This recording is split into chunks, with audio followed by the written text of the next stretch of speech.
Bomba-dee-da, bomba-dee-da, bomba-dee-da, bomba-dee-da, bomba-dee-da, bomba-dee-da, bomba-dee-da, bomba-dee-da, bomba-dee-da, bomba-dee-da, bomba-dee-da. Who's got your money? I'm Now poor we're brother. ready. Happy trails. Now we're ready. Now we're ready. Happy trails, everyone. What's going on this week, huh? How are you? How are you, brother? I feel like I haven't talked to you in a while. Well, we've been, as usual, we're busy. Yeah, We're movers and shakers. We make shit happen. We've been busy. That's for sure. We're trying to make shit happen. That's right. We're making something happen. That's for damn sure.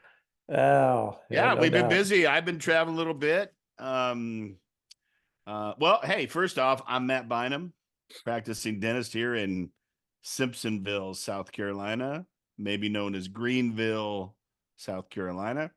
Doing this thing for almost 30 years. How about that? And my cohort right here. Dr. Blaine McLaughlin, Robbins, Iowa, where the robins are going crazy now because it's springtime. Yes. Building nests, everywhere. laying eggs. They're all over. They're all over. They're loud. Yeah. We get them. They come and nest by the window. So like every morning you hear them. I'm like, dang it. We have one on the speaker outside on our deck. Sometimes I'll go take a picture and see how many eggs in there. Last year there were 4 eggs. Really? In that freaking nest. Yeah. I was like, oh, it's so beautiful, nature. Did I ever tell you the story about the bird egg and Easter? Did I ever tell you that? No, but I want to hear it. You probably did. Anyway, everybody needs to know this, though. Everybody needs to know this. You know, the bird eggs, when they come out, they look like those little candies. Yes. That my wife puts in her mouth all the time. Chocolate with the eggshells. Yeah. They look just like that. Well, I was outside. It was malted milk. It was after Easter, like a week after Easter. This is Southern California. I'm out in my yard, and this was as a kid. I was probably 7. And I'm looking around. I found one of these things laying down in the grass, and I'm like, oh, left over from Easter. I popped it in my mouth, took a bite, and it was a bird egg. So, and I spit it out. I was like, what in the hells? Was it chunky? Were there like bird parts? No, in it was yolky. Wasn't fertilized? It was yolky. Whew. Wasn't good, but I swear, after that, every time I see one of those things, those little candy eggs, I'm like, oh my God. I don't know. That could be a trick. So yeah, here's on top. This goes right in. This is a nice segue. So years ago, we had a friend of ours. We're in this little neighborhood, and there's a bird nest sitting in this shrub, and these people are kind of retired that live there, and they just loved the birds and stuff like that. And so my neighbor took one of those candy eggs and put it in the nest. Oh no. And then he went over there and he's talking to him, and he goes, hey, he goes, you got some eggs here? And they're like, yeah, the whatever, probably robins, because they're like blue. And he goes, oh, I love eggs. And he grabbed it out of the nest and ate it. And they thought it was a real. Oh, and he ate the chocolate one. He ate the chocolate one, and they were totally freaking out. What are you doing? That's pretty good. Oh my God, it's so funny. That's pretty good. That's funny. Anyway, we're talking about more than bird eggs today here, kids. Yes, we are. We'll get to that. Hey, so we were going to just, I think today's episode, we were going to kind of speak on the relatives between things that I heard down in the Growth Conference 2024 with Grant Cardone and family. And Blaine, I didn't tell you this, but that GrowthCon, that was the 9th GrowthCon they've done. Yeah. And next year will be the last. Probably the 10th. The 10th, because, he's Grant is Mr. 10X. 10 years, 10X, sense. It'll be the last GrowthCon that they'll do is next year, and it's in Vegas. So anybody out there listening, if you are interested, you're going to want to grab tickets probably sooner than later, because they will sell out, being that this is the last deal. So yeah. Anyway, I was down in Miami at the GrowthCon event and was sharing information with Blaine each day. And he said, those are some good things. Maybe we should talk about that on the podcast as it relates to what we're doing in multifamily and what we're doing in the Sunrock ecosystem and what we're doing just in the real estate game in general. And what we're doing in our lives. And in our lives. And the first thing that I shared with him this morning that I'm going to share with you guys is you've heard Blaine talk about his super awesome returns for his in the market. Like, let me clarify for people please, who may please, not have Blaine, heard that. Blaine, So, please. we're in a multifamily real estate investing, and the reason we're doing that is because our retirement plans suck, and our returns suck. And everybody's like, "Well, the market gets 8 or 9% a year. That's the typical average." Well, they don't take in consideration the fees that you have to pay, right? And all that stuff. And so I looked at my retirement plan, did some calculations, and over the last 25 years, I've been getting a solid 3% return. And I said, that's a freaking enough. I'm done with this. I'm going a different direction. What was that direction? Multifamily real estate investing. Yeah, so you stopped funding your retirement at that point, I'm correct? not funding my retirement, my 401k anymore. Correct. And you're I'm using done. that money to go into multifamily. Yep. So here's something's going to make you feel better. I told you this morning, but two of the speakers that came up and was being interviewed with Cardone were two guys by the name of they were two brothers, believe it or not, John and Pete Nigerian. John and Pete Nigerian, they have a podcast or a show. And one of the things that they did is they played in the NFL. One of them played for 6 or 8 years, and one played for one. And after they finished their NFL careers, they got jobs working on the Wall Street floor. So they went and learned where all the money is being exchanged, where the big money is, how it works, and whatnot. And to this date, they have now developed an algorithm that triggers their listeners and their viewers and whoever to when somebody, let's just say, of status like a Nancy Pelosi or a Clinton, a Hillary Clinton, or a Bill Gates, or somebody like that, that, might have some influence or might have some, I don't know, maybe some insider information that when these guys make a big move, it triggers their algorithm and alerts them. And then they tell all the people that they know, because these people are the ones that are making the big moves, making the big money. So if You it's done think? with, I mean, hey, there's got to be somebody out there that knows how to tap into that. Well, these guys have figured it out. So get on their show, listen to them. Hell, maybe we can get them on our show. I don't know. I've thought That'd be about that. cool. That'd be really, really cool. We'll see if we can get them on. Anyway, one of the things that they said, which I thought was really interesting, it made me think of Blaine right away, because they said, listen, in the last 10 years, the average market return per year was, Blaine, 3.9%. That means for the Wow. 10-year run that they did the average, 39% return in 10 years, 3.9% each year. Now, if that doesn't piss you off and piss off the people that are watching and listening to this, then you need to check yourself, because I believe that in a checking account, you can get at least 4%. I'm getting 5% of savings account right now. 5% savings account. So why would we take the risk of losing money in the market to get an average of 3.9% over the course of 10 years? That's why I did the exact same thing that Blaine did after talking with my wife, Ann. We just sat down and said, this is stupid, and we're not going to do this anymore. We're going to control where the money's going. We're going to control the return, and we're going to control the risk. And that's how we got into multifamily. So we found Brad Sumrock. That's where we started our process, and that's where it's taken us to this point. So we want to make sure that we're delivering information to you viewers out there and you listeners in the same way, in the same capacity that we learned it. So that way you can either make decisions that jumps on board with us and other people, or you sit back in the sidelines and wonder, maybe my 3.9% is good enough for me. I'd like to tell you and put it into your head that it's probably not, because 3.9% is pitiful. That just depends on who you are and what you're doing and how you think. And Yes, that's part of this thing, this Grant Cardone, and he's a big time real estate guy, but he actually got famous or very popular because he helped to scale businesses from one business to 10 businesses, 10x, right? So you got a location, you build that business, and then how do you take that and open up 5 more places or 10 more places to do that? And so he's got all these systems in place to build these businesses and scale them 10x, which is why he's Mr. 10x. Yeah. And so, and then he got into real estate, but I love his stuff. I think he has some great information, whether you like him or not. That's that's Yeah, subject he's to an change. interesting person to like and enjoy. But I get past that on almost everybody. Yeah.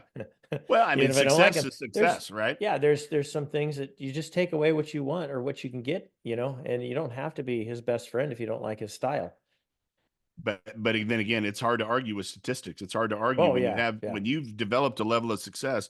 Why do I want to reinvent that? The whole point of us helping to educate the people that are out there watching and listening is so you don't have to reinvent the wheel, right? Just learn Yeah. from the mistakes that we've made, take the education that we're providing with you that we've learned, enhance that education, enhance the things that we're talking about, and move on and do great things for yourself and your friends and your family. That's really the course of why we're here. Yeah. It really And is it. that's a lot of the Sunrock system too, is they're Yep. like, we're training you and we've made all these mistakes over the last 20 years. So Yep. here's what to do and here's what not to do.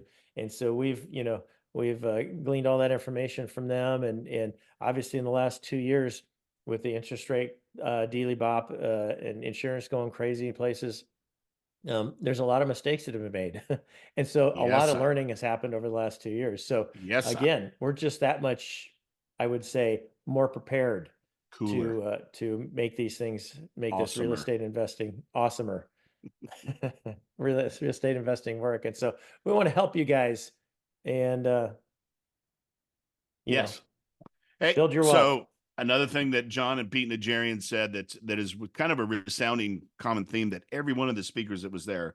By the way, at this event, they have big name celebrities, big name athletes, big name recording artists. They have all kinds of stuff from here and in between. Arnold. Arnold was the Arnold was closer. on there. Arnold. I'll tell you about Arnold in a few minutes. Because awesome. I mean, Like a good neighbor. yeah, it is not the tumor. Get to the chopper. I'll be back. Okay, anyway. Anyway, We so one digress. of the things that they said was the best investment you can make is in yourself and your business. And we all know that, right? That's one of the things that we are constantly trying to improve upon in ourselves and our businesses. But the second thing that you can invest, the second best thing you can invest in, what do you think it was, Blaine? Real estate. Real estate. These people weren't the first to say this in this conference, people. Real estate came up in the top 3 things that every one of these successful people has recommended for those listening and watching in the top 3. If it wasn't 2, it was 3 based on what their list was. Every single speaker. This is not a real estate conference, but Yeah, every exactly. I one was of just them, going to but point that every out. single one of them is talking about how real estate is how their wealth and their success has expanded exponentially as a result of learning and processing.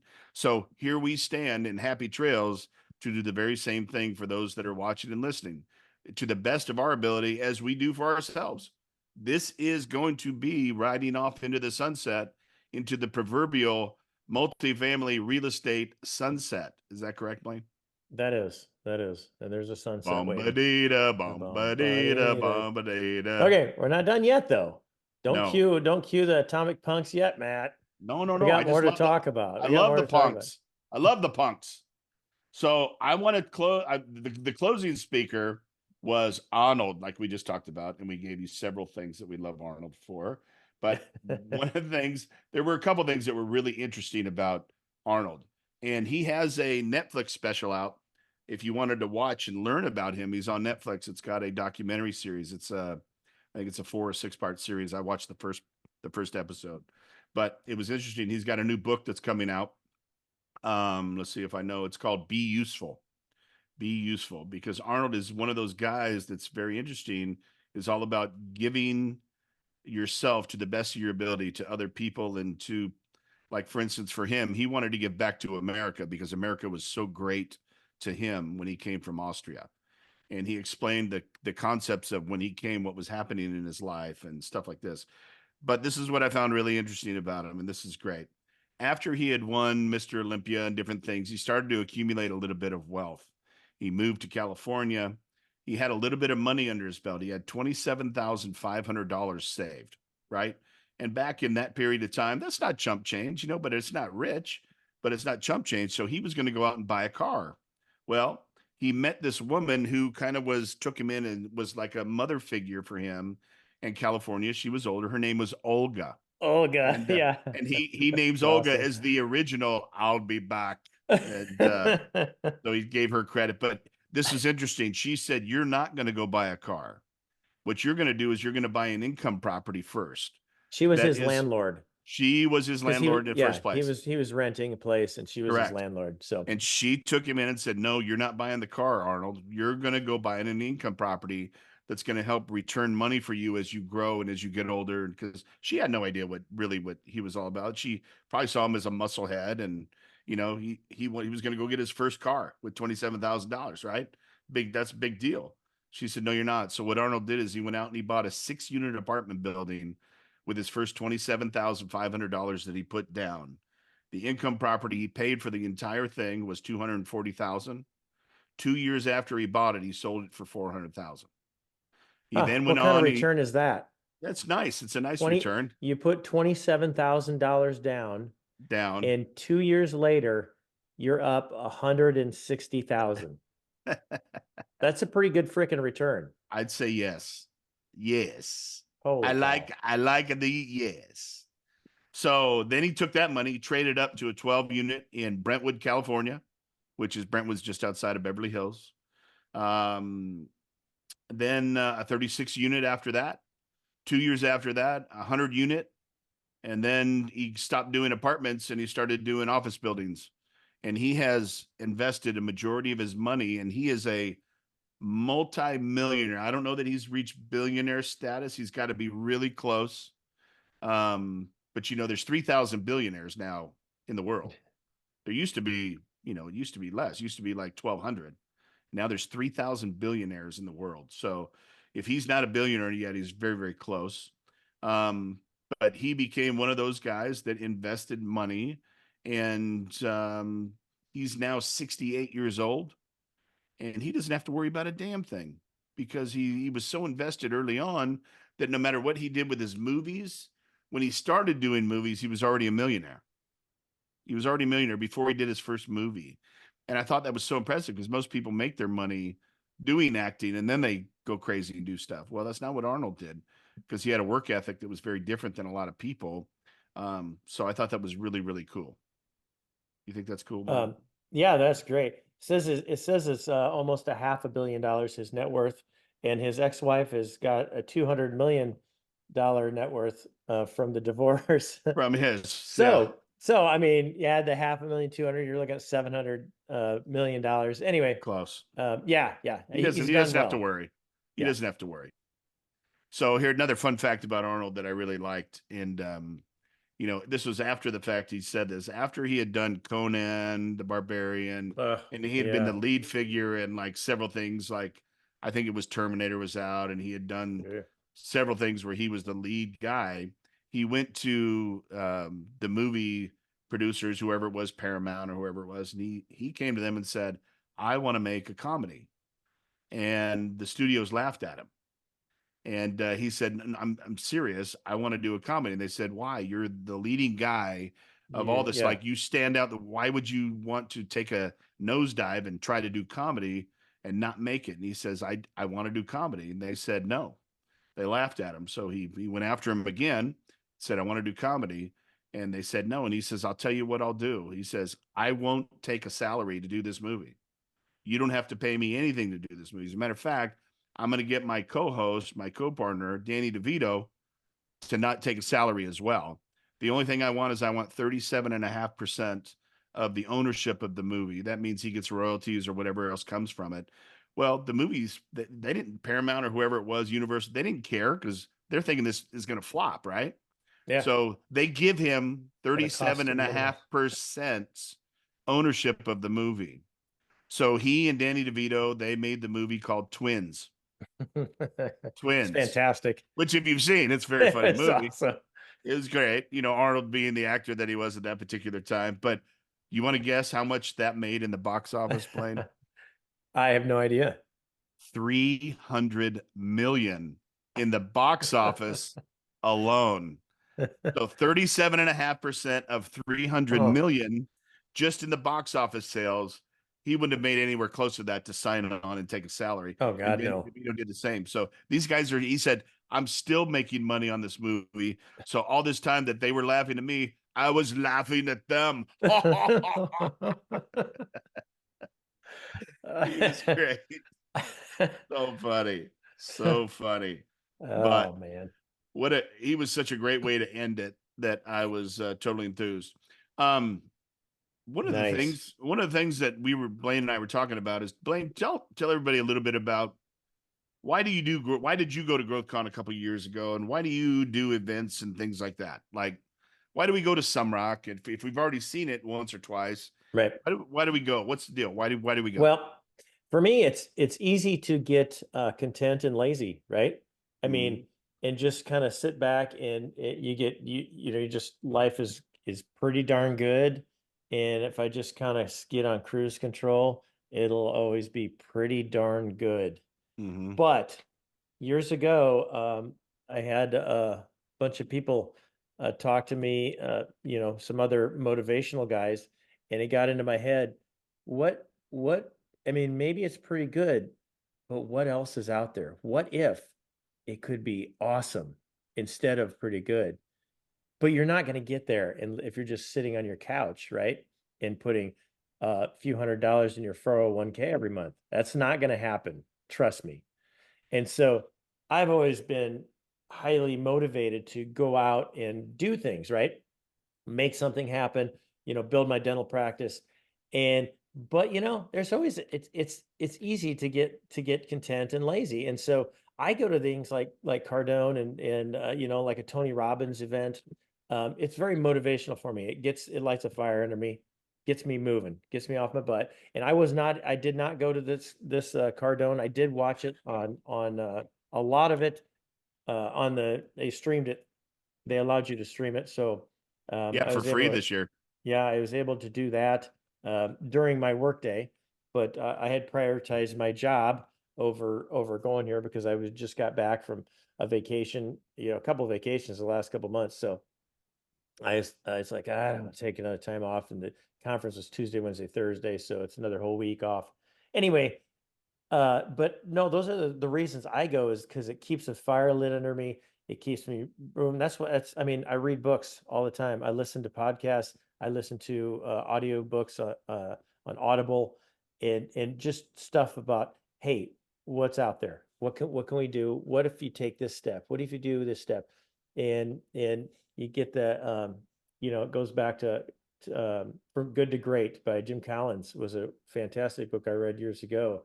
And also oh shoot, The Slight Edge was another book that just rolls with me all the time.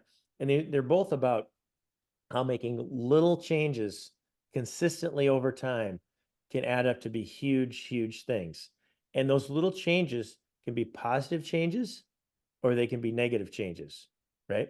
I mean, just one little decision here and there, you know, eating a candy bar, a little decision, is it going to affect you that day? No, not really. But if you eat one candy bar every day or twice a day for 3 years, is it going to affect you? Yeah, that's going to be a problem.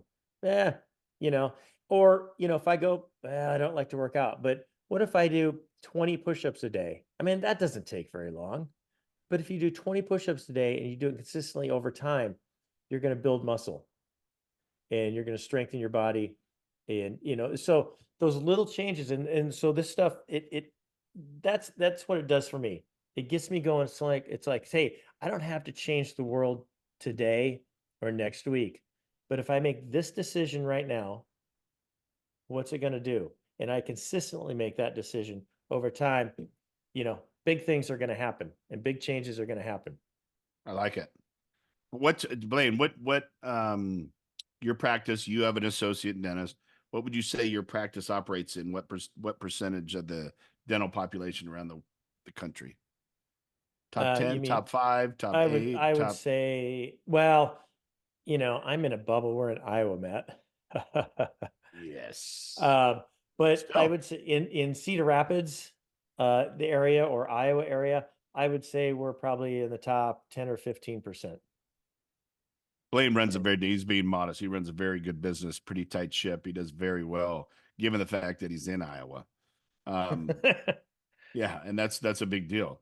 I asked that because you know, for people that are out there that are wondering, who are these yo-hos that are on here laughing and cutting up and joking and giving us information? Well, we run very top-rated businesses in what we do in dentistry, and Multi-million dentistry's dollars. been dentistry's been great to us, but it's time to do something else because the retirement stage is coming, and we haven't done well in that arena. So we're moving our expertise and dentistry and business into other places so we can do the same.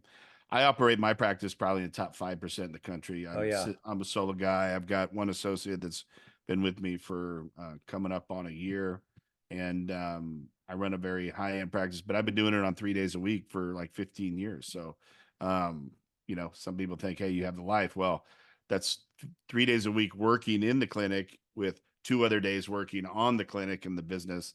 I'm still here 4 or 5 days a week unless I'm on vacation. But one of the things I got from the Growth Con that I thought would hit you based on what we were just talking about is, every time I leave a conference like this or anywhere else, Tony Robbins or anybody, our old friend James Ray and anybody like that would be, am I playing big enough?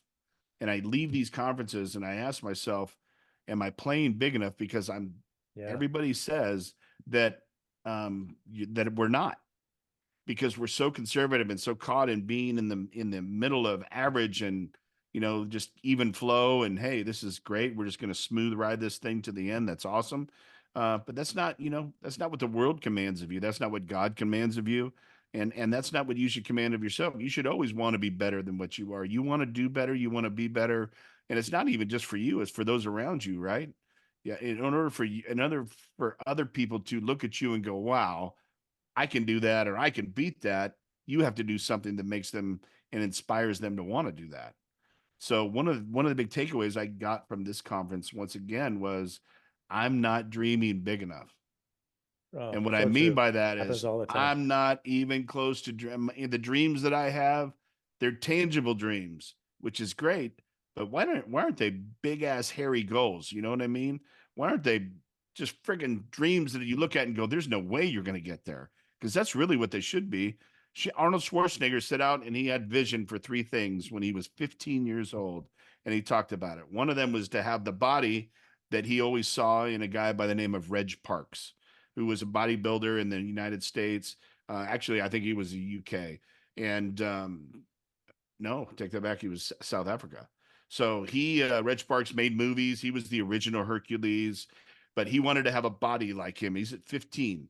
Now, Arnold was kind of a phenom, you know what I mean? His body type was very different, but that was one of his visions. The second vision was that he wanted to be Mr. Olympia. He wanted to win the Mr. Olympia contest that he had seen in publications that were coming to Austria and learning that. And number three was he wanted to star in movies like Reg Parks. He wanted to be Hercules. He wanted to have his own movies and do things like that. And you know what? The dang guy did it. At 15, you would think, how does anybody at 15 even come up with some dream big enough like that he's going to do it? Well, he did, and then he accomplished it. And then he came to America, accomplished it, and he loved America so much for allowing him to do that, that when he saw the politics going on in California of all places, and they had a runoff for governor, he decided to get in the game, and he says, I can do better than that. That's why he got into the running of politics to become governor, and he did a very good job for California, much better than what's going on right now. If you're from California, you know exactly what I'm talking about. So we don't need to get too involved in that. But I think the message here is basically dream bigger than you think you're dreaming. Oh yeah. Dream bigger Yeah. than you think you're dreaming, and you can do more things than what you're currently doing, for Yep. sure. Society teaches us, they push us to be herd mentality. Yeah, And some of sure. that, again, not to get into politics, but I think that maybe part of the deal is the politicians want to keep control. And so Well, if they just lead the herd and the herd follows, they keep we're their power. But anyway, we won't get into that. But again, society teaches us to be average and not to step out of the norm. And when you have these huge goals like Arnold, people probably would have, if he had told anybody, maybe he did, I don't know, but they would have been like, right, right, sure, whatever, bro. right. Why don't you get an education and go to college, and then you'll get a 9 to 5 job and live a comfortable life. Nope. I've put my goals out for multifamily and had people laugh at me. Yeah. And it's okay, because in my head I'm like, when I get there, I don't know that you'll be laughing too much after that. I'm not So laughing at you. I'm laughing with you. Speaking of politics, did you watch Tucker Carlson? I did see a little bit of Tucker. So Not a lot. Tucker was the first speaker. Now, yes, he got a little political and he got onto his stuff and No, his it's his rants deal. and all this stuff, which is great. By the way, he was amazing speaker. I loved everything he had to say. He said one thing in particular that stuck out for me. He talked about lying versus the truth. He says, when people stop lying and tell the truth, you become strong. And when you become strong, people know and can feel the power that you have when you're telling the truth. And it comes across as fearlessness. As opposed to when you're lying, there's always this trepidation of, did I say the right thing? Did I cover the right track? Did I do all that? And that's why he stepped out of the networks, because he wasn't willing to lie for the networks. I thought that was absolutely That's interesting. incredible, because he said one of the things about it is both sides, the right and the left, the networks are all corrupt. They're absolutely corrupt, feeding you exactly what they want to feed you. So imagine, here we are coming to an election. Let's not get political, but we're coming into an election this year. This could be technically the last election of our democracy. This is a big deal, people. And you need to pursue and look at the truth. And I think one of the things that I took Tucker for was his truth. And I think he said, evil only exists in the presence of weakness, and there is only truth. Truth creates strength. And I love that. So That's that cool. doesn't mean you look at your wife and you say, gosh, your hair looks like crap. It always looks like shit. You don't do that, because that's called stupidity. That's called stupidity. You don't do that. When you hear the day right there. Do these jeans make my butt look fat? Your answer cannot be yes. There's no way it can be yes. It has to be emphatically not at all. You look amazing. And then slap that thing and smile, because that's what you're meant to do. So I love that. You mentioned, Blaine, you talked about, what was the thing you sent me before the podcast? The 12. The list. Yeah. What was it? Habits of happy people. Yeah. Yeah. And gratitude, practicing gratitude is one of them. And I don't know how many times I've heard that. Probably 100 billion. Yeah. 100 billion. Yeah. How many is that still one of the hardest things to do? Oh, yeah. I have no idea why either. Consistently, it's very difficult. Hard to do. Yeah. So there was a guy, he wasn't very well known, that was speaking at the GrowthCon. His name is John Maxwell. I don't know if I love John Maxwell. John Maxwell's been around for, I don't know, 60 something years. The man's 82. He's still writing books. He's still speaking. He was incredible, people. I got to tell you, there's something about that man's voice. Like, as soon as he starts talking, you're like, you can't help but listen. But this guy was so full of knowledge and full of information, and it was so applicable to what we're doing in the real estate, and you have to have the right mindset to do these things. It's again, playing bigger, continuing not to play small at the level that you're playing. When you're with bigger people, they make you feel bigger. And conversely, when you're around smaller people, they make you feel smaller. How about that one? That one hit me. Yeah. I mean, how many times I hang around you, Matt? Hey, that's why I hang around you, buddy. Yeah. Well, I mean, I'm a little bigger than you are, but physically, but emotionally and emphatically, we are very close to the same. But I loved, I'm just trying to look for something that stuck out for me that he said. There were so many great things. You have anything that he said that you wrote down? Oh, I just been listening to John Maxwell for decades. And he was my wife was a Mary Kay director, and in Mary Kay, they did a lot of work on themselves and their attitudes and their dreams and stuff like that. And she listened to him all the time too. And he just, I don't know, everything he says is just, oh, you're like, that's, yeah, I get it. I mean, and the way he presents it, it just comes across as as it really resonates with me. So here's something that he said that stuck out for me that had to do with business in general and things. Price always separates the players from the pretenders. There are always people that are looking to bring the price down. They're trying to talk you down, or I can't afford that. If it were $500 cheaper, I do that. I put myself in the context of multifamily. If I just could get this apartment complex for $2 million less, then I'll think about buying the property. When in fact, sometimes we don't need the property less. Sometimes we just need to buy the property. So only you know that when you do the work that needs to be done and you have the situation tax wise financially that you need to do. So don't let the price necessarily get in the way of the deal. Sometimes we learned that. We talked about that in one of our previous episodes, Blaine, um, that Sumrock had talked about. That was probably last year sometime, I remember. Yeah. What else? That goes back to something we learned from James Ray. He's like, when you're making decisions, one thing I ask myself is, if money was no object, would this be a good decision? Yep. And if you're like, hell yeah, it would, then do it.